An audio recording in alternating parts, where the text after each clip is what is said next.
Support our hashtag creatives on Jess TV, hosted by Alan Greenstein. Our special guest is Ryan Barnes, actor and entrepreneur. We will ask Ryan about his purpose plus significance equals success philosophy, his entrepreneurship, and how it is related to his acting career, the feature Beyond Belief and other projects, the entertainment industry in the Dallas-Fort Worth area, and more.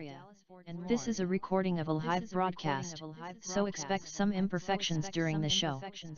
There was some editing performed on the original recording. Enjoy the show. Okay. Welcome everybody. My name is Alan Greenstein, and this is the Support Our Hashtag Creatives podcast. Through my brand, Support Our Hashtag Creatives, I level the playing field for underrepresented creators and artists so that they have the same opportunities as everybody else to get their projects created, distributed, and seen. I'm also on the board of directors of the Bella Levy Foundation, and the goal of the foundation is to fight human trafficking and provide a safe haven for its warriors. So I'm so excited tonight. We have as our guest Ryan Barnes, actor and entrepreneur. So Ryan, please briefly introduce yourself. Yeah, absolutely. First off, thanks for having me. I appreciate it. So I raised in Texas, Texas bred, not Texas born. I was here before I was 1 year old. So I consider myself a Texan. And I grew up in South Lake, graduated from Keller High School, went to UTA. Now I was a teacher and a coach for 9 years. I now just recently have moved into a brand new home with my beautiful wife, Tara. We've got 6 acres out here in Weatherford. We're real close to my parents, and my parents, my dad's got Parkinson's, so they live right here on our land next door, which is great.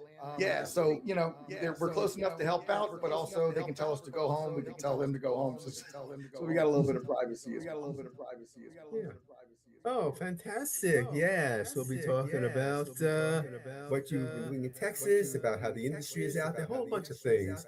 So first I want to talk about your philosophy. You told me when we had our Get Acquainted interview that you say purpose plus significance equals success.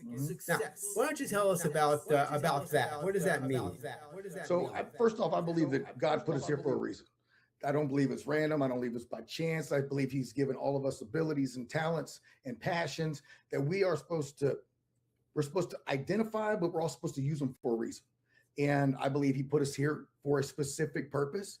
And that's our job to realize what that is, pursue what that is. And when you fulfill that to me is significance, which equals success. So for example, if someone has a job and they make good money, but if they're unfulfilled, they just go to work and they kind of have a sense of meaninglessness. That's not success. Okay. That might be financial success, but it's not it's not in terms of success in regards to lack of purpose. Right. So that to me is the whole point of it. And it's supposed to be difficult. Once you realize what the purpose is, that's when things really start getting hard. I believe that it's supposed to test you to see how much you really believe and how much you trust that this is what you're supposed to do. Because I believe everything else around us is kind of distracting you from that, pulling you to be like everybody else. And it's only the dedicated who are the ones that are going to fulfill it and truly be successful and significant. Oh, that is such a great philosophy. It's amazing that everybody, I think, can understand how that will lead to great, gratifying your own existence and what you're doing. It's really great. Thank you for that. Yeah. Okay. Let's see. Tell us about the importance about being able to pivot and transition while you're trying to have your purpose and significance. So a lot of times I think that we're kind of set on a way that this is how it's supposed to be, but circumstances in life and everything else doesn't mean it's going to go according to plan. So, for example, with me, I was a musician. That was what I felt I was here to do. I fronted a band called Sweet Texas Crude for 9 years. We were doing great things. The band fell apart, got together. And when the time it fell apart in 2016, I just stepped away for a second. I told my wife, I was like, I think I'm going to kind of focus back on acting again. And I consider that a total pivot. And then at the same time after that, when I went into teaching, I pivoted from that into real estate. And those transitions has made everything possible. Without those transitions, I would be stuck way back there a long, long time ago. Yeah, that makes a lot of sense, and a great example of pivoting. Yeah. I want to say hi to D-Cells, filmmaker who I've worked with on a whole bunch of different projects as a executive producer, as well as with my wife, Randy, acting in his films. So hi, June. Welcome. Great supporter of the podcast. Yeah. Okay. So you mentioned about becoming a realtor, right? And tell us about one of the benefits of becoming a realtor and basically setting your own schedule. It has been everything.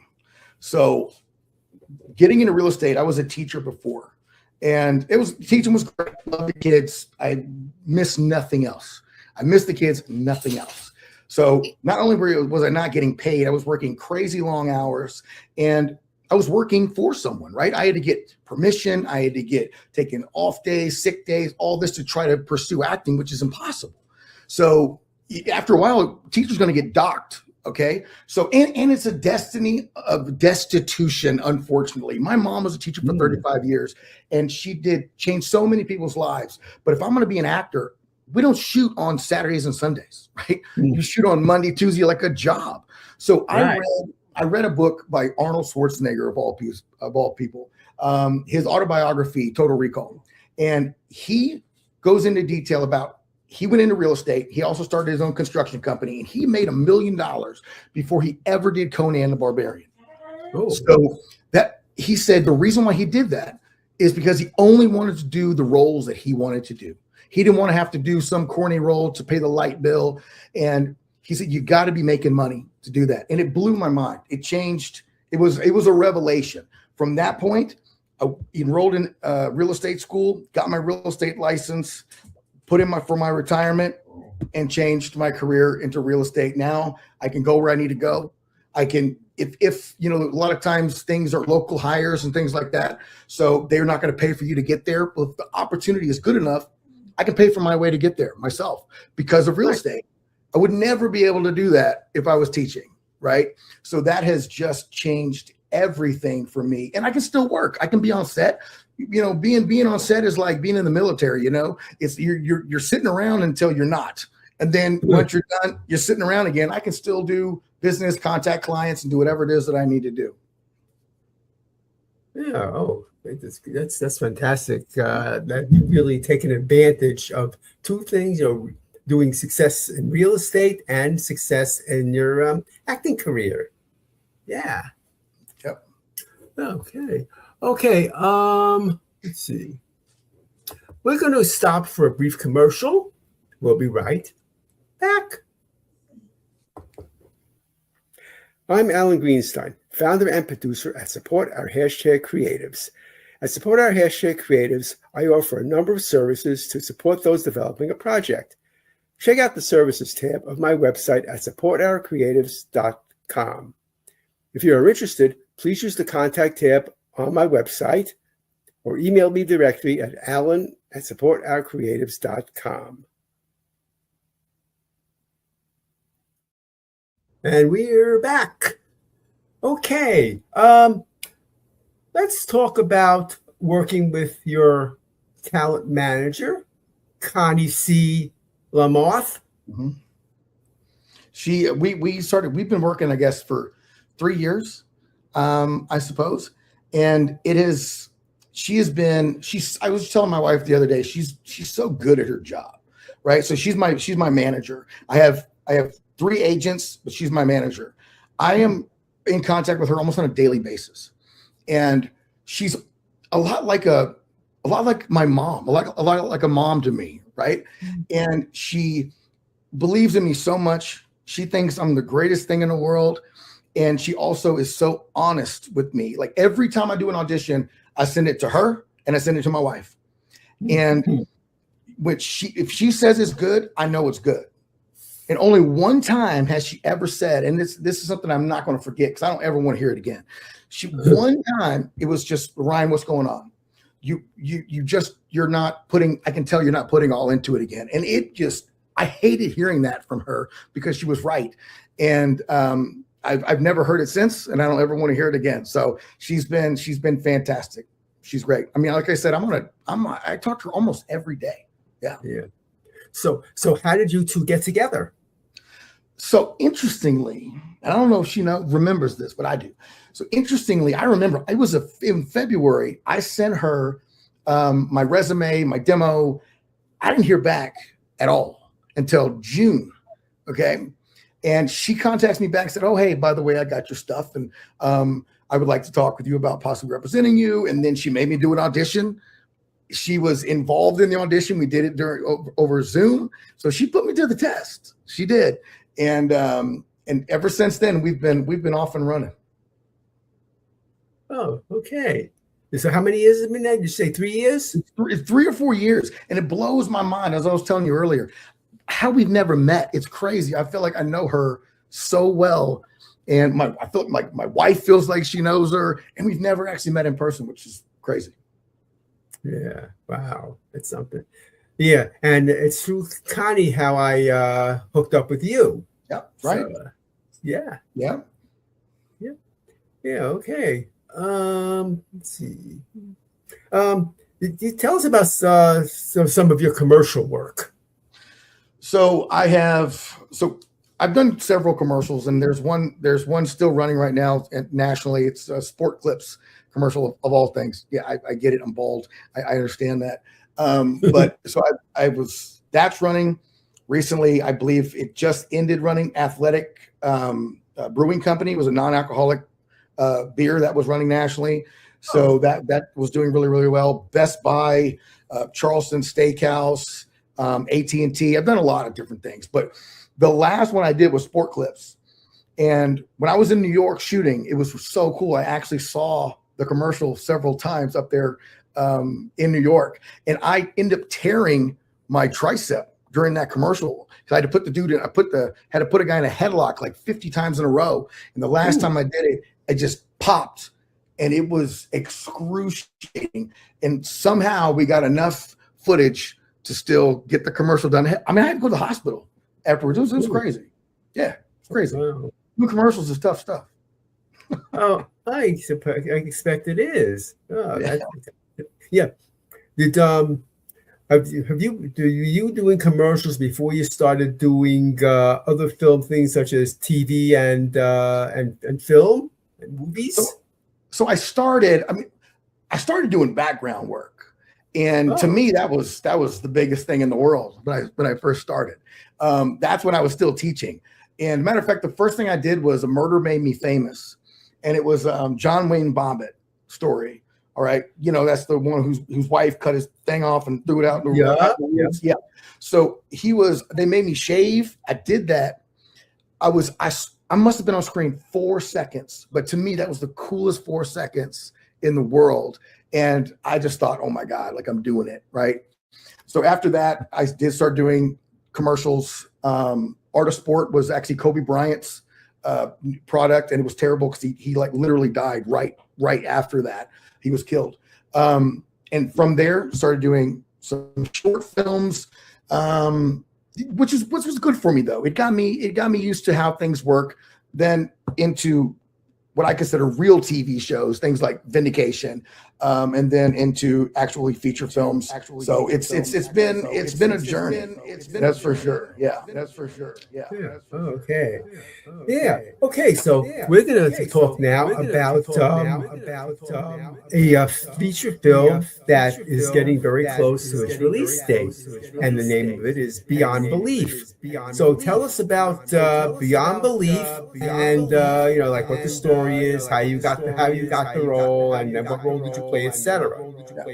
So first off, it is going to be in movie theaters, right? This is being released to like 600 theaters around the country, and that in and of itself is that's a dream coming true. It really is. That's I've never experienced that, so I'm super excited about that. It actually being in movie theaters. So that's a big deal in and of itself. But the movie is a faith-based film called Beyond Belief, and it is about this kid who is a aspiring musician. He's going to make it big, and he's in a band, and it's actually based around Petra, who was they were the biggest, most successful Christian rock band in the 80s. So this thing is taking place in the 80s, right? And he hears the voice of God, and they're rolling to be successful in music, and then God's telling him to do something else, which doesn't make any sense. And everybody thinks he's crazy for pursuing this. And he trusts, he believes, and that changes his entire destiny for music. You know, regardless of how little sense it makes, God knows what he's doing. So as long as you're listening to him, it's going to be okay. So honestly, I think I have the coolest role in the whole film. All right. My character is awesome. So I play Uncle Leo, and he is, I guess people would consider him the bad guy, I guess. I consider him the hero, but nevertheless. So he's the main kid's uncle, and he is all about power. Okay. And he owns a real estate company, strangely enough. He is a real estate investor, and he buys, sells the whole town. And it's really not about the money with him. It's about the power and the control. And he actually hides hurt through his business. He doesn't like to show how he actually is affected and how he feels. So he appears very cold, but he kind of, by the end of it, he kind of comes full circle and shows that he is actually human after all. So it is really, really fun to play characters like that. It's great. Oh, fantastic. And okay, so where was it filmed? It was filmed outside of Chicago. So actually in a place called Crystal Lake and another little town. It's where they actually shot Groundhog Day. So we were in the same town square that they did that. And what was neat about it is this was a full-fledged movie. I mean, it was shooting for over a month, and they flew us out there, and they had us up in a place to stay for a month. They were really good about things because I was like, look, I made a deal with them. They flew me out on their dime, the original flight and the last flight home.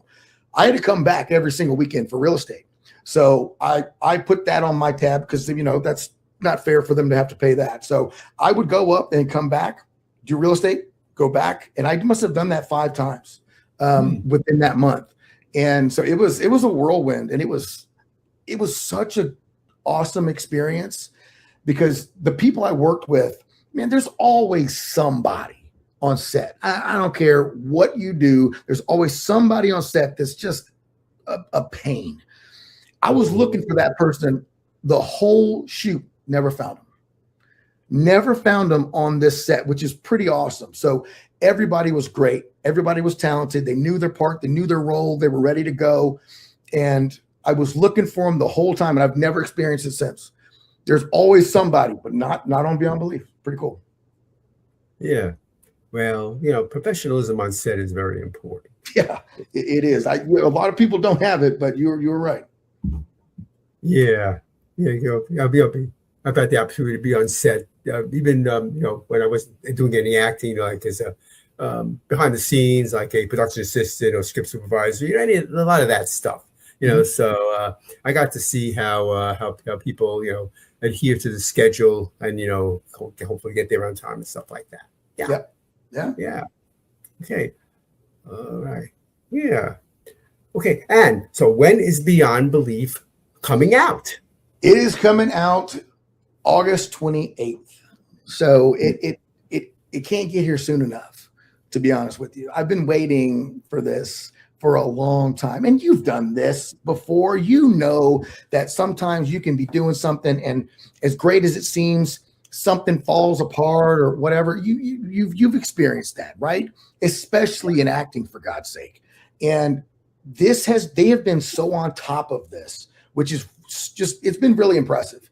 So, I mean, they have been promoting this thing. Joe he's the executive producer, Joe Sanders. He is out there pumping this film. He will go on with Petra on tour to promote this all over the country. It's awesome.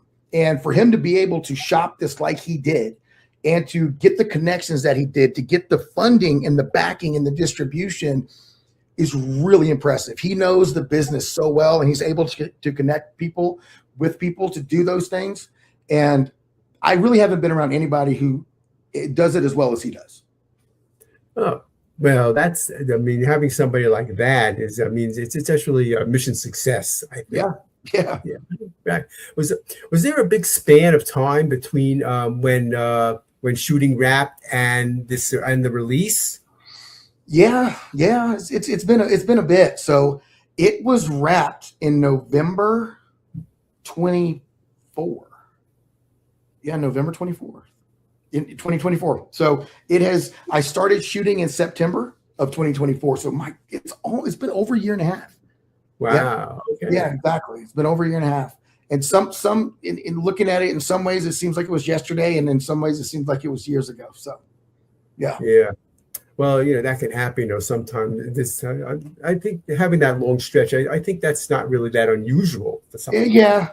It's not what I always wonder about is, you see these people who have done a film and they're like in great shape or whatever for it, but by the time they're promoting it, they've gained like 50 pounds or lost their hair or lost 50 pounds. So, just because it's been such a long length of time in between by the time they wrap to when they're promoting the show.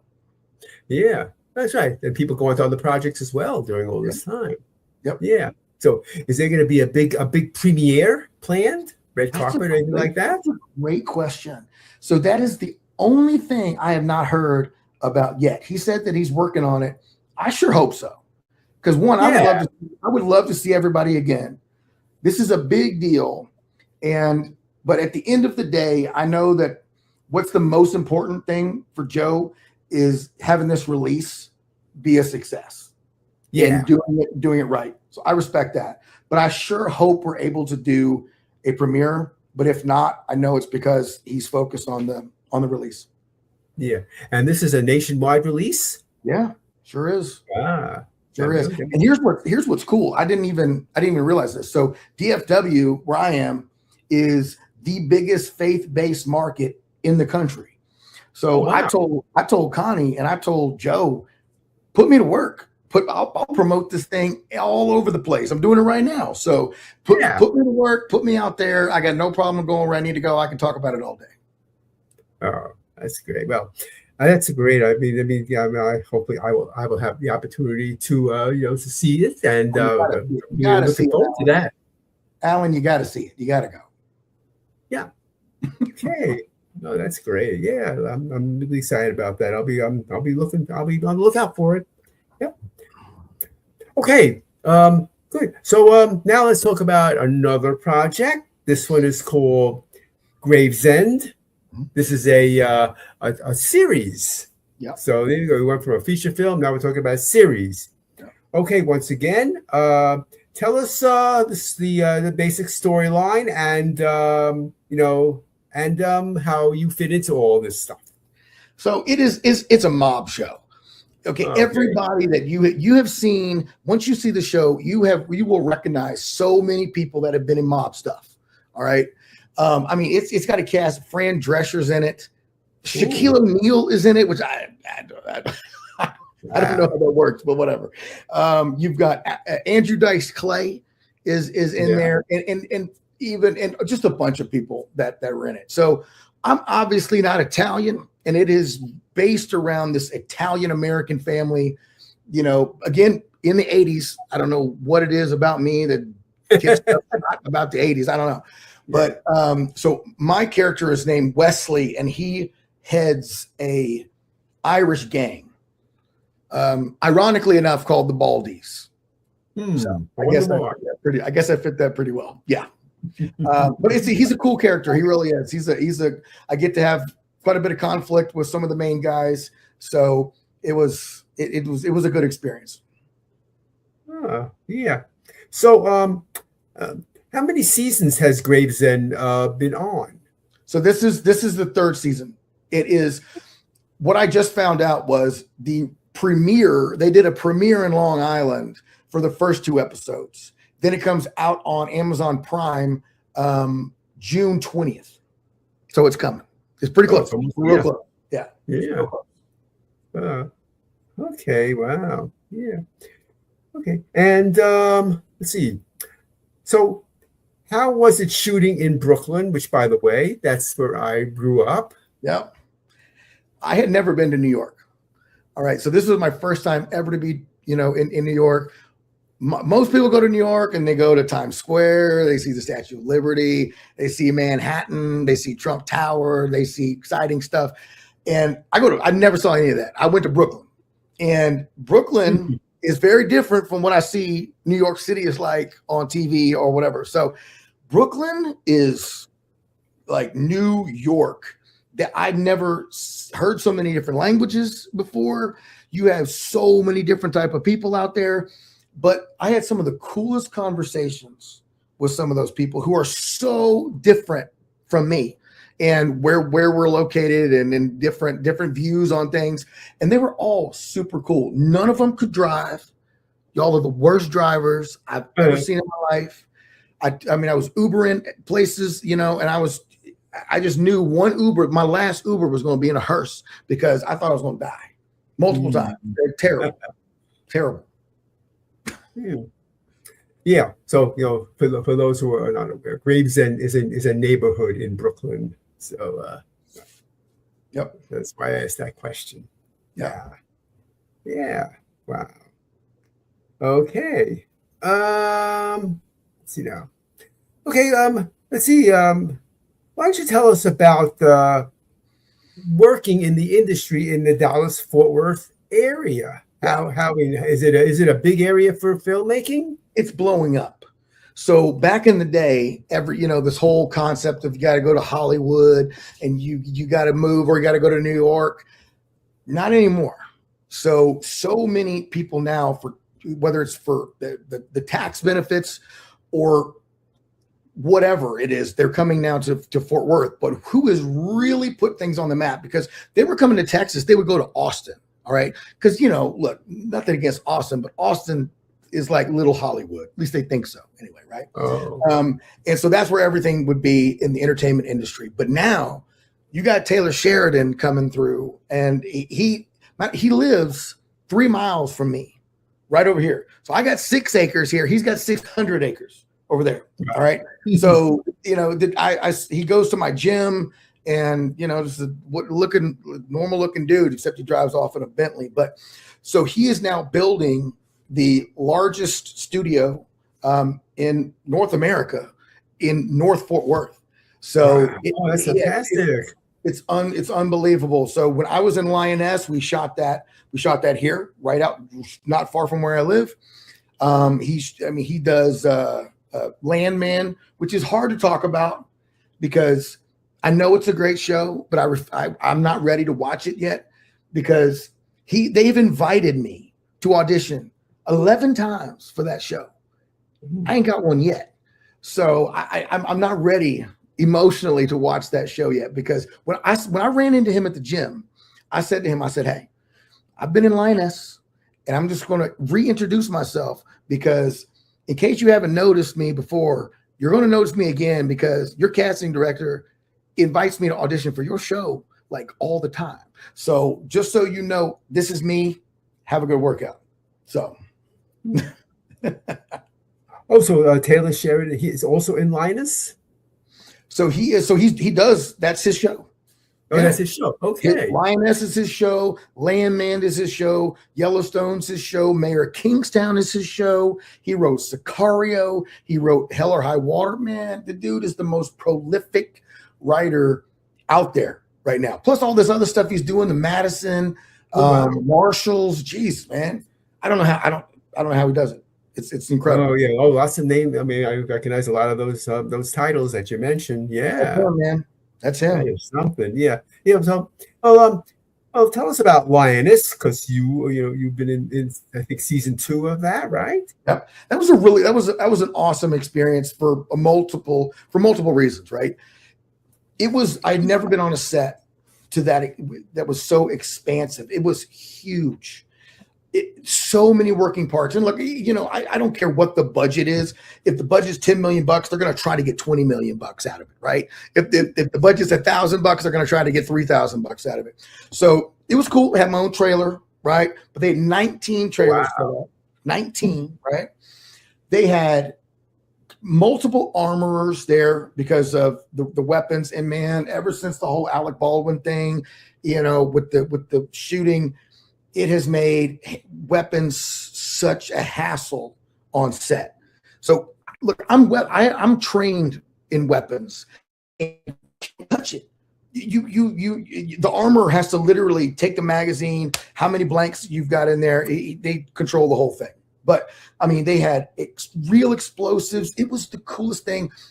If you could ever imagine being 8 years old, 9 years old, playing Army, this was the dream. The set was the most incredible Army setting that you could imagine. And I played a head DEA guy, had some really cool conflict scenes with Zoe Saldana. But who I enjoyed working with the most was a guy named Kirk Acevedo. And he's been in like Oz. He was in Band of Brothers, and I'm a huge fan of Band of Brothers. So I talked with him quite a bit. And he said he was there for a full year shooting Band of Brothers in England and never got to come home. So I learned a lot from him. Really cool guy. Great actor, but really cool guy. Oh, okay. Yeah. And where is Lioness? Where is that? What platform is that seen on? Oh, shoot. That's everywhere. The Paramount, Amazon Prime, those are the big ones. You can pretty much catch Lioness about anywhere. So that's a big one. That's a big one. Yeah. Okay. And I got a chance to see the massive pay discrepancy. Okay, with people don't understand. At least I don't think so. They think everybody's doing, once you're on TV, you're making all kinds of money. And what was crazy was you got Nicole Kidman in this, making $1 million an episode. You got Zoe Saldana, at least season 2. There's no telling what she's making in season 3. She was at 500,000. Then it drops to 140,000, 40,000, 20,000 an episode. Okay, these guys live in LA. There's only 8 episodes. You're making 20,000 an episode with LA taxes. By the time they're done, I mean, they got to be doing Uber just so they can pay their rent. So the pay discrepancy was crazy. Yes, I agree. A lot of the general public thinks that all actors are very wealthy, but we know that most actors are what are called working actors. They have to have a 9 to 5, right? So that's a big part of it, right?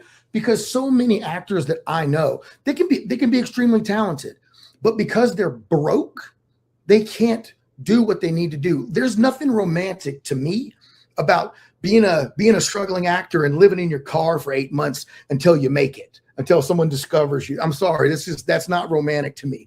My wife wouldn't think so either. She would have left me a long time ago if that was the case. But it's much easier, and I feel that you can be far more creative and free when you know that, oh my God, I have to get this role or I can't make rent. So many people do that, and they're shooting themselves in the foot by doing so. You've got people like, again, Arnold Schwarzenegger. You had him, but I mean, God, I can't remember the guy's name. He was in Road Trip. He has so many investments, and he doesn't feel like acting anymore because he's got money coming in from all over the place. Vanilla Ice was the same way. He owns endless gas stations in Miami, landscaping companies. So you know what? That's the way to do it. Diversify. Oh, okay. Okay. So we're going to stop for another brief commercial. Be right back. I'm Alan Greenstein, founder and producer at Supporter Creatives. If you make something, albeit make a movie, start a business, write a book, make a physical product, run a nonprofit, promote people, are a songwriter, etc. You too are a creative, and I would love to have you be a guest on the Supporter #Creatives podcast. If you want to be featured on this podcast, please use the contact tab on my website at supportourcreatives.com or email me directly at alan@supportourcreatives.com. Okay, we're back.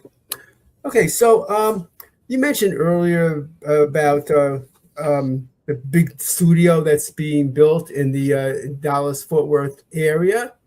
And so tell us more about the industry in the Dallas-Fort Worth area. But first, I want to ask a question. Does Texas offer special financial incentives for people to come to Texas to film their projects? Yes. And that is why so many people are doing that. You have so many films that are leaving California. The setting might be in California, but they're shooting it here. In New York, same thing. The stuff is, the tax incentives, the way that they're done here, it brings business here. And it's not just in the entertainment industry. I mean, you got Charles Schwab headquarters. They moved here, right here. Yeah. You've got Amazon that has come down here. You've got so many different massive companies are relocating to Texas for that reason.